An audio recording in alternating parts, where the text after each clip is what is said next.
오늘 본문에서 보니까 에서가 팥죽 한 그릇에 장자의 명분을 팔아버렸네요.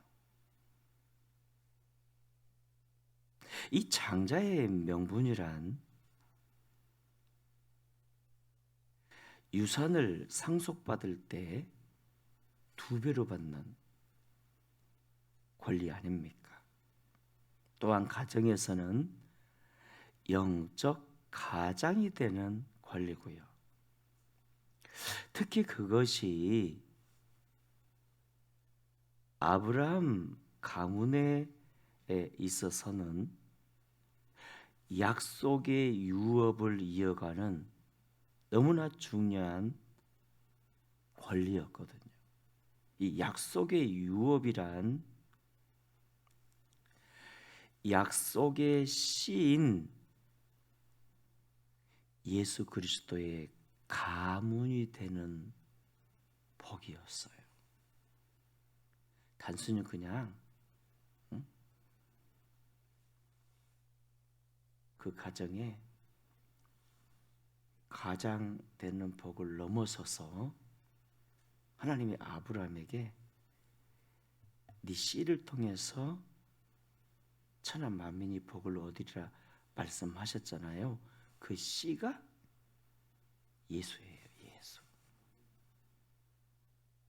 그러니까 아브라함의 가문에 있어서 장자의 명분은 예수님으로 대를 잇는 복이에요.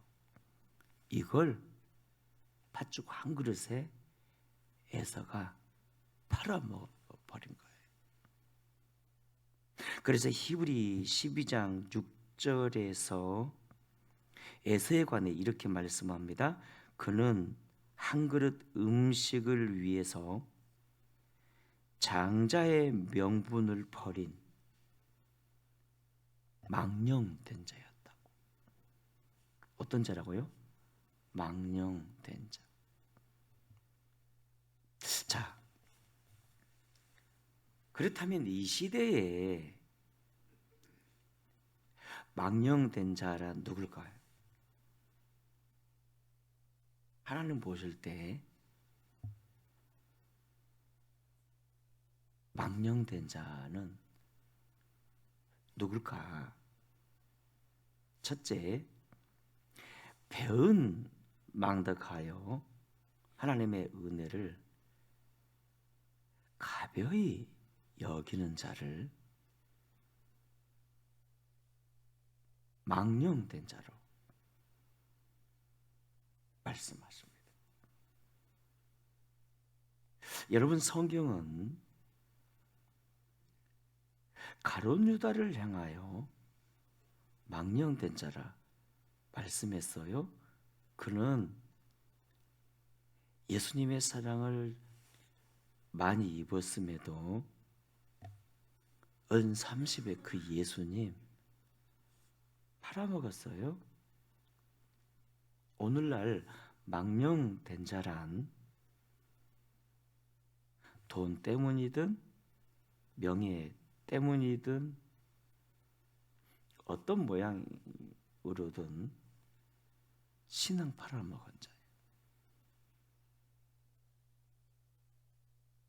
어떤 부분 보니까 너무 쉽게 신앙을 그냥 팔아먹은 거예요. 그래서 성도 여러분, 어떤 박해 속에서도 우리가 신앙 지키시길 주의 이름으로 축원합니다. 둘째, 누가 망령된 자인가? 하나님의 뜻을 거스리며 끝까지 불순종하는 자입니다. 성경은 사울 왕을 향하여 망령된 자라 말씀합니다. 그가 처음엔 얼마나 겸손하고 순종적이었습니까? 그런데 왕이 되고 나서부터는 계속 불순종하더니 이제는 막 자기 마음에 안 든다면서 기분 나쁘다면서 제사장들을 죽이고 끊임없이 하나님을 거역하네요. 성령으로 시작하였다가 육체로 마치는 자.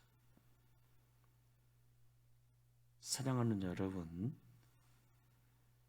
완악한 자가 완악하여 감히 하나님을 대적한 자를 향하여 망령된 자라 말씀합니다.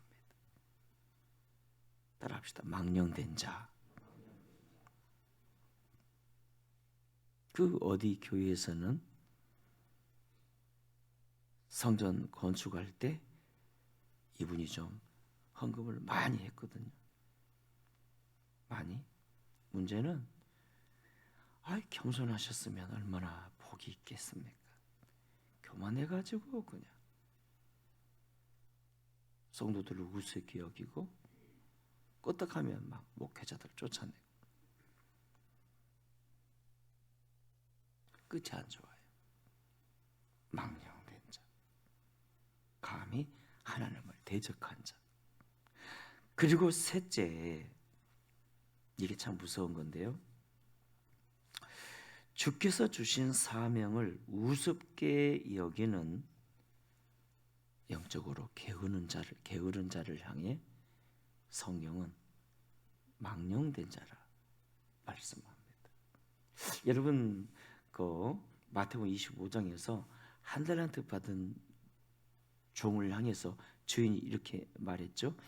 이 악하고 게으른 종, 이 무익한 종을 바깥 어두운 곳에 내어 던지라. 거기서 슬피 울며 이를 갈미 있으리라. 이 악하고 게으른 종, 무익한 종, 이 의미가 망령되었다는 뜻입니다. 그 많고 많은 사람들 중에 특별히 택해서 복 주려고 사명을 맡겼더니 하나님이 아쉬워서 맡긴 거 아니에요. 은혜 주려고, 복 주려고 맡겼더니 그 사명을 우습게 여기는 거예요. 여러분, 에레미야서를 어느 날 쭉 읽어보니까 충격을 받았습니다. 어떤 말씀이 있는가 하면 여호와의 일을 태만히 하는 자는 저주를 받을지어다. 이 저주라는 단어가 하나님 보실 때 망령되다는 거예요. 망령. 그래서 사랑하는 여러분, 우리가 예수님의 은혜를 쉽게 생각하시면 안 됩니다. 그 받은 은혜들을 지키기 위해 몸부림쳐야 하고요. 할렐루야. 받은 사명 잘 감당하기 위해 몸부림쳐야 하고요. 제가 부산에서 이렇게 처음에 고신교단에서 이렇게 신학을 하고 이렇게 신앙생활 할 때 이런 일이 있었습니다. 한 전도사님이 신유은사가 강하게 나타났어요. 이렇게 막 손만 얹으면 귀신이 떠나가고 병자가 낫고. 문제는 이걸 이제 교단에서 별로 안 좋아해요. 교단에서 병 고친 거. 그러니까 어찌 보면 교단이 미쳤지. 자, 그가 고민하고 갈등했습니다. 교단의 말을 들을 것인가, 예수님의 말씀을 들을 것인가. 그는 교단의 말을 듣기로 결단했습니다. 그래서 주께 주신 은사들을 활용 안 합니다. 편하게 신앙생활을 하는데 어느 날 버스를 타고 가다가 여러분, 버스가 이 돌에 이게 바퀴가 걸리면 툭 뛰잖아요.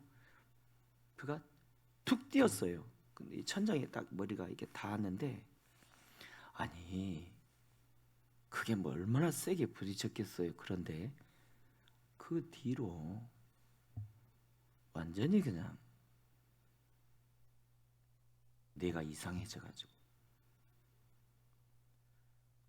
회개하고 그토록 매달리는데 딱 깨닫게 해주더랍니다. 나의 일을 우습게 여기는 망령된 자야. 주의 음성입니다. 가끔 보면 사명 이렇게 받아놓고 막 여러분 너무 교만하고 게으르고, 전에 저 지방에서 목회할 때 저는 막 그렇게 탁월한 목회자는 아니지 않습니까? 이 탁월함이 없으면 열심이라도 있어야지. 그 막 열심히 막 나를 목회한다고 막 이렇게 막 뛰는데 선배들이 막 얘기를 하는 거예요. 이 목회는 장거리야, 마라톤으로 해야 돼. 열심히 하면 지쳐서 빨리 쓰러져. 이게 맞는 말 같지만 그렇지 않습니다. 하나님은 최선을 다하고 열심히 있는 자에게 은혜를 베푸시지. 하나님이 쓰시는 사람은요, 순수하고 열정 있는 사람입니다. 여러분, 야곱이 봐보십시오. 그 장자권의 의미를 알고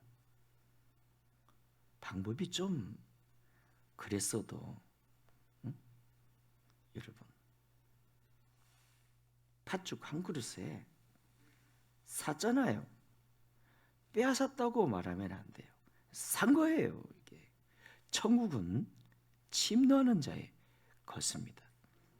그 장자권 안에 예수 그리스도라는 놀라운 비전과 영광과 영적 의미가 들어있다는 사실을 그가 얼마나 알았는지는 모르겠지만, 중요한 건 이 장자권, 아브라함 가문의 이 장자권은 그 핵심이 예수예요.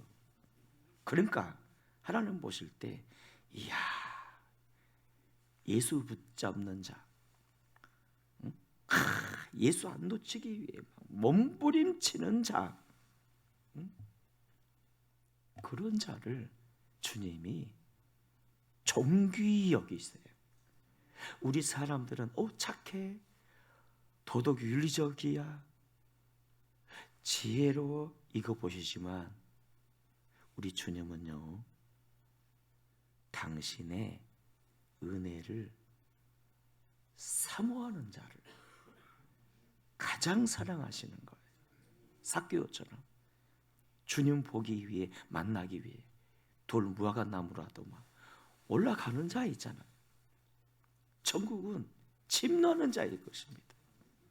그래서 우리가 이 시대에 붙잡아야 할 그 위대한 이름, 내용, 목표, 비전, 사명 중에 사명, 그게 뭔가? 예수입니다. 예수. 오직 예수. 에서가 장자권을 버렸다는 건, 팔아먹었다는 건 예수를 팔아먹은 거예요. 야곱이가 수단과 방법을 가르지 않고 그 장자권을 샀다는 건 예수를 샀다는 거예요. 결론적으로 그는 예수를 샀고, 하나님은 그에게 이스라엘이라는 영광을 주신 거 아닙니까? 이스라엘이 하나님 나라잖아요. 저와 여러분 붙잡아야 할 그 이름 예수, 평생 붙잡으시고 그 이름으로 행복해 하시되 마음속에서 삶에서 언제나 지키시고 예수가 인생의 비전이요 목표가 되기를 주의 이름으로 축원합니다.